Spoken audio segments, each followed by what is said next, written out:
इसीलिए हमारी शरीयत कहती है अगर एक मर्द और एक औरत है तो बीच में तीसरा शैतान जरूर होता है। अगर एक गैर मर्द एक औरत गैर मर्द से अकेले में मिलेगी, मौलाना साहब मसला पूछने जा रही हूं, मौलाना साहब की हालचाल लेने जा रही हूं, आलिम साहब है ये तो बड़े नेक है, तकरीर करते हैं, बड़े दीनदार हैं, अगर एक औरत एक मर्द तन्हाई में मिलेंगे, चाहे वो मर्द उस दौर का सबसे बड़ा परहेजगार इंसान हो और वो औरत उस दौर की अल्लाह की वलिया हो, नेक औरत हो, अगर एक मर्द और एक औरत तन्हाई में मिलेंगे, अल्लाह के नबी फरमाते इल्ला वसालिसुहुम शैतान, तीसरा वहां शैतान जरूर। इसीलिए इस्लाम में कोई एजुकेशन नहीं है मेरे। क्लास में लड़का भी पढ़ रहा है, लड़की भी पढ़ रही है, जवान लड़का जवान लड़की, पढ़ाई कम होगी वहां पे, बदकारी और ज़नाकारी ज्यादा होगी। आज आप जाके देखें, अभी आज की न्यूज आपको बता रहा हूं, क्रिसमस का त्योहार मना करके एक औरत लड़की आ रही थी चेन्नई के अंदर एक कॉलेज के अंदर, उसी कॉलेज में बिरयानी बेचने वाला एक नौजवान उस लड़की के साथ रेप करता है और उसको जख्मी भी करता है। बाद में जब मामला सामने आया, पुलिस केस बना, बड़ा बवाल हुआ, अब शायद उसको अरेस्ट कर लिया गया। मेरे प्यारे साथियों, इंसान के अंदर शहवत का जो शैतान है वो कब बेदार हो जाए हम नहीं कह सकते। इसीलिए अल्लाह तबारक व तआला ने मर्द और औरत जब जवान हो जाएं उनको निकाह का हुक्म दिया है ताकि उनकी शहवत का सही इस्तेमाल हो, गलत दिशा में वो कदम न उठाएं, गलत रुख पर न जाएं। गुनाह के मौके पर अगर अल्लाह याद आ जाए तो ये दिल में ईमान के जिंदा होने की निशानी। अगर गुनाह के टाइम अल्लाह याद आ जाए, अल्लाह का खौफ दिल में आ जाए और इंसान गुनाह से अपने आप को बचा ले, अल्लाह के नबी फरमाते हैं अल्लाह ताला फरिश्तों से कहता है मेरा बंदा गुनाह करने जा रहा था, शराब पीने जा रहा था, जिना करने जा रहा था, कोई भी गलत काम करने जा रहा था, अगर गुनाह का इरादा कर रहा था और अल्लाह के डर से अगर उसने गुनाह को छोड़ दिया तो अल्लाह फरिश्तों से कहता है इसके नामे आमाल में एक नेकी लिख दो। मेरे फरिश्तों, इसके नामे आमाल में एक नेकी लिख दो। फरिश्ते कहते हैं अल्लाह ये तो गुनाह करने जा रहा था, ये तो शराब पीने जा रहा था, ये तो जिना करने जा रहा था, ये तो गलत काम करने जा रहा था। अल्लाह फरमाता है इन्नमा तरकहा मिन जर्राया, ऐ मेरे फरिश्तों, मेरे बंदे ने मेरे डर से इस गुनाह को छोड़ा है, मेरे खौफ से इस गुनाह को छोड़ा है, लिहाजा इसके नामे आमाल में एक नेकी लिख दो। ये नेकी का हकदार है, ये गुनाह का हकदार। पता ये चला मेरे नौजवान साथियों, आज जहां जहां भी जिना के अड्डे कायम हो रहे हैं, जहां जहां गलत काम हो रहे हैं, शराब पी जा रही है, नशा हो रहा है, बदकारी हो रही है, बेहयाई हो रही है, बेपर्दगी हो रही है, बदकारी हो रही है, जितने गुनाह हो रहे हैं उन गुनाहों की असल वजह यह कि इंसान अल्लाह का खौफ अपने दिल से निकाल चुका है। और माफ करना, चेहरे पर दाढ़ी रखना नबी का तरीका है, मगर जरूरी नहीं कि दाढ़ी रखने वाला परहेजगार है। घर से नकाब में निकलने वाली औरत बहुत अच्छा काम करती है कि नकाब में निकल रही है, मगर नकाब में निकलना इस बात की गारंटी नहीं है कि उसके दिल में अल्लाह का डर है। मेरे प्यारे साथियों, कितने ज़िना के वाक़यात हुए जो नकाब पोश लड़कियों ने होटलों में जाकर के याशियां की हैं, कितने गलत काम हुए जो चेहरे पर दाढ़ी रखने वालों ने और माथे पर सजदे का निशान रखने वालों ने वो गलत काम किए हैं। इसलिए याद रखना, दाढ़ी की अहमियत अपनी जगह है, नकाब की अहमियत अपनी जगह है, नमाज की अहमियत अपनी जगह है। जब तक अल्लाह का डर ना हो, जब तक अल्लाह का खौफ ना हो, तब तक इंसान गुनाहों से नहीं बच सकता। गुनाह से बचना है, अल्लाह का डर होना चाहिए। और अल्लाह का डर कैसे पैदा होगा? जब अल्लाह को जानेंगे। जितना अल्लाह के बारे में जानेंगे, जितनी अल्लाह के बारे में आपको नॉलेज होगी, उतना आपके दिल में अल्लाह का डर पैदा होगा। इसीलिए अल्लाह कुरान में कहता है इन्नमा यख्शल्लाह मिन इबादिहिल उलमा, अल्लाह ताला से उसके बंदों में उलमा डरते हैं। यहां उलमा से मुराद सिर्फ वो लोग नहीं है जो मदरसे से पढ़े हुए लोग, यहाँ मदरसे से फारिग होने वाले उलमा ही मुराद नहीं है, बल्कि उलमा का मतलब जो जितना अल्लाह को जानेगा, जिसके पास अल्लाह की जितनी नॉलेज होगी उतना वो अल्लाह से डरेगा। इसीलिए हजरत लुकमान ने जब अपने बच्चे को नसीहत की तो पहले उसको अल्लाह का मकाम याद दिलाया। आज अपने बच्चों को कौन अल्लाह के बारे में बताता है?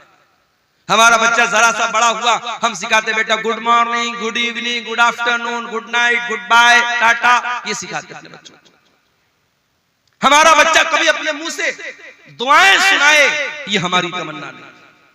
रात में हम बिस्तर पे सोने जाते हैं, अगर हम कोशिश करें, मैंने 2.5 साल की 2-2 साल की बच्चियों के मुंह से सुना है, माँ बाप ने उनको सिखाया है, तो रात में बिस्तर पे जाती है, माँ कहती है बेटा दुआ सुनाओ। 2 साल की बच्ची तोतली ज़बान में अपनी माँ से कहती है अल्लाहुम्मा बिस्मिका अमूतु व अहया। 2 साल की बच्ची वो दुआ सुना। आप जो तरबियत देंगे मेरे प्यारे साथियों, वो बच्चे आपके वही सीखेंगे, वही उसी पर अमल करेंगे। और सिखाने की सबसे बेहतरीन जो उम्र होती है वो बचपन की होती है। बच्चों को आपने बचपन से नमाज की आदत डलवा दी, इंशाअल्लाह जवानी में नहीं छूटेगी। बच्चों को बचपन में आपने कुरान का हाफिज बना दिया, इंशाअल्लाह सारी जिंदगी कुरान को याद रखेगा। बच्चों को बचपन में आपने तौर तरीका सिखा दिया, सारी जिंदगी उसको याद रहेगा।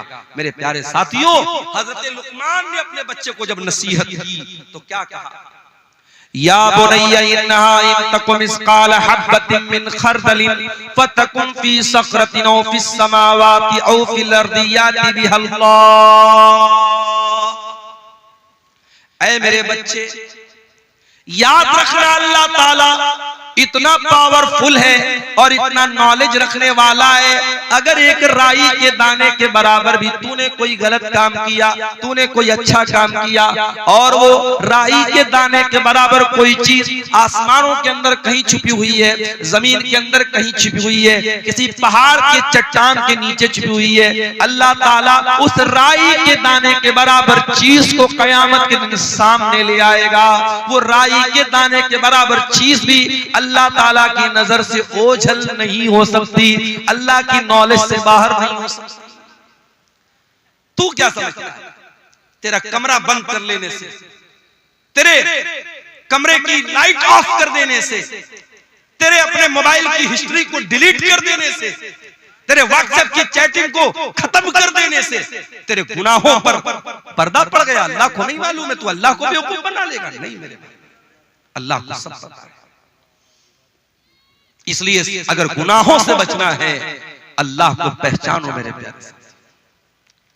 हजरत मरियम कहती हैं इन्नी अऊज़ु बिर्रहमानि मिनका इन कुन्त तक़िया। ऐ आने वाले इंसान, मैं रहमान की पनाह चाहती हूं, अगर तू अल्लाह से डरने वाला है, मेरे करीब ना आना, मेरे पास ना आना। अच्छा, फरिश्तों के अंदर शहवत नहीं होती। हजरत जिब्रील इंसान की शक्ल में आए हैं, मगर जिब्रील फरिश्ते हैं, और फरिश्ते के अंदर कभी डिजायर और शहवत और ख्वाहिश नहीं। मर्द के अंदर, इंसान के अंदर ख्वाहिश है। कोई कितना ही नेक इंसान हो, अगर उसके सामने औरत आएगी तो जो एक मर्द की जो के अंदर जो फितरी तौर पर औरत को पाने की जो तलब है, जो रिक्वायरमेंट है, वो जरूर कहीं ना कहीं उसके दिल में पैदा होगा। कोई मर्द अगर ये कहता है, साहब, जैसे डॉक्टर जाकिर नायक का एक बड़ा वायरल हुआ था एक मामला, उन्होंने पड़ोसी मुल्क में जब उनका दौरा हुआ, उन्होंने कहा कि अगर किसी मर्द के सामने कोई औरत मेकअप करके बैठी है और काफी देर तक उसके सामने बातचीत कर रही है और मर्द को कोई फर्क नहीं पड़ रहा है, तो वो इसका मतलब कि वो मर्द गड़बड़ है, उसको अपना इलाज कराना है। बड़ा बवाल हुआ था उसको। मगर डॉक्टर जाकिर नायक ने जो बात कही थी, डॉक्टर जाकिर नायक की बहुत सारी बातों से इख्तिलाफ भी है, लेकिन बहुत सारी बातें उनकी सही हैं, यहां वो बिल्कुल सही है। हजरत मरियम ने जब ये कहा कि मैं रहमान की पनाह चाहती हूं, अब हजरत जिब्रील ने क्या जवाब दिया? काला इन्नमा अना रसूल रब्बिकी लिअहब लकी गुलामन ज़किया। कहा है मरियम, तू गलत समझ रही है, मैं कोई इंसान नहीं हूं, मैं अल्लाह का फरिश्ता हूं, और मैं इसलिए तेरे पास आया हूं ताकि मैं तुझको ये खुशखबरी दे दूं कि तुझे बहुत जल्द एक बच्चा पैदा होने वाला है, बहुत नेक बच्चा, बहुत पाक साफ बच्चा, बहुत अच्छा बच्चा। अच्छा, आपने गौर किया होगा जब बच्चा पैदा होता है तो रोता है, और मेडिकल साइंस के हिसाब से बच्चे को रोना जरूरी भी है। बच्चा नहीं रोता है तो प्रॉब्लम हो जाती है। बास बच्चे नहीं रोते हैं तो बाद में बड़ी बीमारियां पैदा हो जाती है। बास बच्चे तो बोल ही नहीं पाते अगर पैदाइश के समय वो नहीं रोते।